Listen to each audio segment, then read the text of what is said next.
할렐루야, 샘물교회 성도 여러분 반갑습니다. 7월 13일 월요일 말씀 묵상입니다. 오늘 본문은 시편 146편 1절로 10절까지의 말씀입니다. 먼저 말씀을 함께 같이 읽겠습니다. 할렐루야, 내 영혼아 여호와를 찬양하라. 나의 생전에 여호와를 찬양하며 나의 평생에 내 하나님을 찬송하리로다. 귀인들을 의지하지 말며 도울 힘이 없는 인생도 의지하지 말지니 그의 호흡이 끊어지면 흙으로 돌아가서 그날에 그의 생각이 소멸하리로다. 야곱의 하나님을 자기의 도움으로 삼으며 여호와 자기 하나님에게 자기의 소망을 두는 자는 복이 있도다. 여호와는 천지와 바다와 그 중에 만물을 지으시며 영원히 진실함을 지키시며 억눌린 사람들을 위해 정의로 심판하시며 줄인 자들에게 먹을 것을 주시는 이시로다. 여호와께서는 갇힌 자들에게 자유를 주시는도다. 여호와께서 맹인들의 눈을 여시며 여호와께서 비굴한 자들을 일으키시며 여호와께서 의인들을 사랑하시며 여호와께서 나그네들을 보호하시며 고아와 과부를 붙드시고 악인들의 길은 굽게 하시는도다. 시온아, 여호와는 영원히 다스리고 내 하나님은 대대로 통치하시리로다. 할렐루야. 아멘. 시편 146편부터 150편까지는 할렐 시편이라고 하는 부분입니다. 특별히 할렐루야로 시작하고 할렐루야로 시편을 끝내는 그런 시편들입니다. 앞부분에서 113편에서 118편도 할렐 시편이고 또 136편도 할렐 시편에 속합니다. 오늘 1절과 2절의 말씀을 보면 할렐루야 하면서 내 영혼을 찬양하라, 여호와를 찬양하라 라고 말합니다. 그런데 하나님을 찬양하는데 생전에 하루하루 살아가면서 매일매일 그 다음에 평생에 나의 삶 전체를 통해서 하나님을 찬송해야 한다고 노래하고 있습니다. 그렇습니다. 우리 하나님 믿는 백성은 이 땅에서 다른 것보다도 하나님을 찬양하고 하나님을 높이는 일을 평생에 매일매일 해야 하고 노래할 줄로 믿습니다.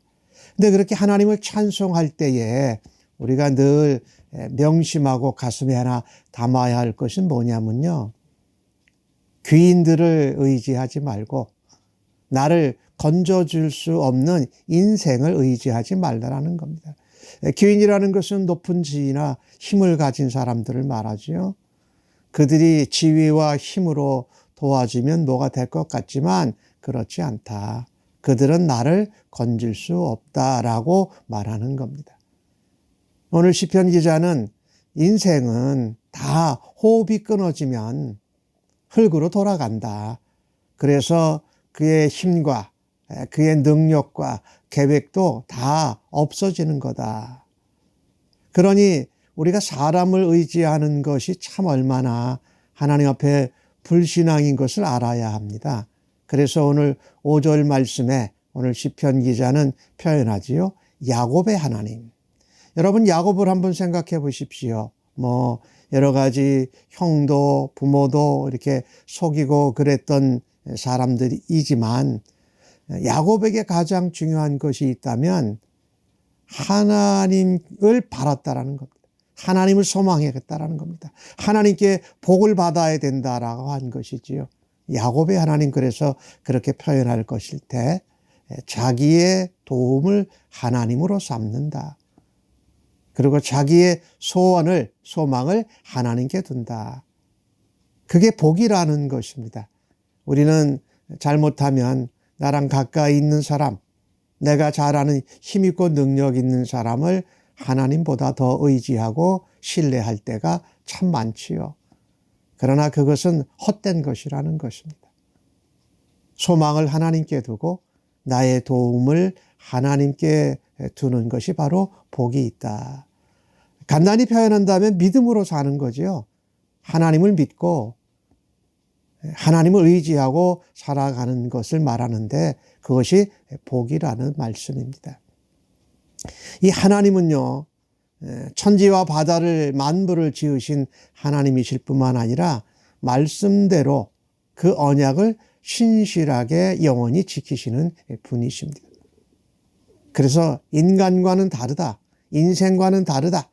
이 땅에 있는 어떤 강한 힘이나 능력을 가진 자들과도 다르다라는 것입니다. 오늘 이 천지와 바다와 만물을 창조하신 하나님이 특별히 7절에서 9절까지에 나오는 내용을 보면 하나님은 억눌린 사람을 위해서 공의로 심판을 하십니다. 줄인 자 없는 자들에게 먹을 것을 공급해 주십니다. 그리고 갇힌 자들에게는 자유를 주세요. 이 하나님이 이 어떤 분이신가를 표현할 때 억눌린 사람,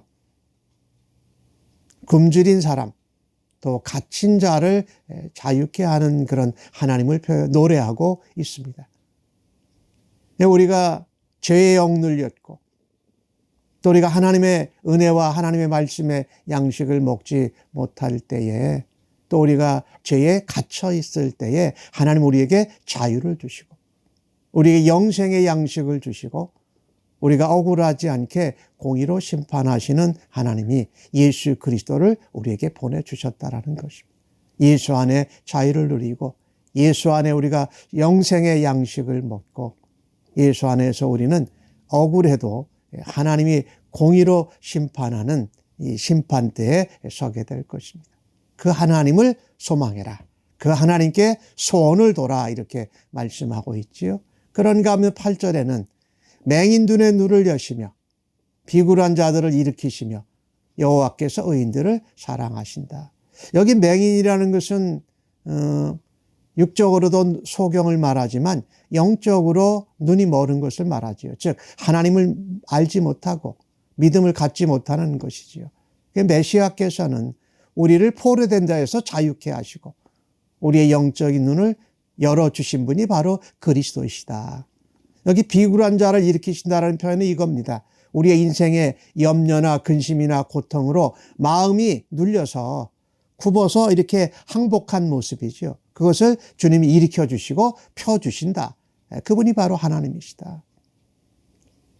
의인들을 사랑하신다. 믿음의 백성을 하나님은 기뻐하세요. 믿음으로 우리가 억눌리고 우리가 굶주리고 우리가 갇혀있고 우리의 눈이 닫혀있고 우리가 어떤 고난이나 어려움에 엎드려져 있을 때 하나님은 의인을 믿음의 백성을 일으키신다라는 거죠.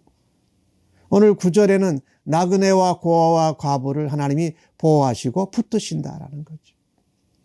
이 자기를 어떻게 해결할 수 없는 그런 사람들을 하나님께서 악인들이 그들을 힘들게 하고 길을 굽게 할 때에 하나님이 펴주신다.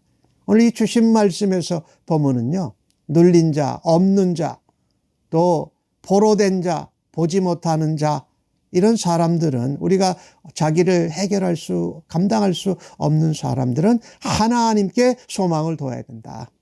하나님의 도움을 가장 먼저 의지해야 된다. 근데 우리가 다른 사람이나 어떤 다른 것들을 의지하게 되면 하나님께 소망을 두고 하나님께 소원을 두는 것을 놓쳐버려요. 즉 믿음으로 살지 않는 거죠. 그러니까 첫 걸음을 믿음으로 내딛어야 돼요. 굶주리고 어렵고 뭔가 갇히고 보이지 않고 이럴 때에 우리는 하나님께 소망을 두고 하나님께 소원을 아뢰는 그런 믿음의 백성들로 살아야지 먼저 사람들, 힘 있는 사람, 지위 있는 사람, 권세가 있는 사람, 또 나랑 가까운 사람, 그 사람을 의지하기보다 먼저 하나님께 소망을 두고 하나님께 소원을 두고 하나님이 나의 도움이 되심을 믿고 하나님 앞에 나아갈 수 있는 주의 백성들이 되기를 간절히 바랍니다. 오늘 시편 기자는 10절에 여호와는 영원히 다스리시고 대대로 통치하신다. 할렐루야. 이렇게 노래하면서 오늘 시편을 마감하고 있습니다. 오늘 하루도 주님 정말 힘들고 굶주리고 어렵고 갇히고 보이지 않는 일이 있을 때에 하나님께 소원을 두고 하나님께 소망을 두고 하나님의 도움을 받는 복된 백성으로, 즉 믿음의 백성으로, 의인으로 오늘도 살아드려서 하나님께 기쁨과 영광이 되기를 간절히 바랍니다. 아멘. 하나님 아버지, 우리의 삶에서 사람과 인생을, 힘 있는 사람이나 내게 가까운 사람을 먼저 의지했던 것을 회개합니다. 용서하여 주옵소서. 믿음으로 의인답게, 하나님의 자녀답게 하나님께 소망을 두고 하나님께 소원을 아뢰는 믿음의 백성으로 주님이 주시는 복으로 살아가겠습니다. 이 하나님을 날마다 평상시에 평생에 찬양하며 살아드리기를 간절히 원합니다. 오늘도 인도하여 주시옵소서. 예수님의 이름으로 기도합니다. 아멘.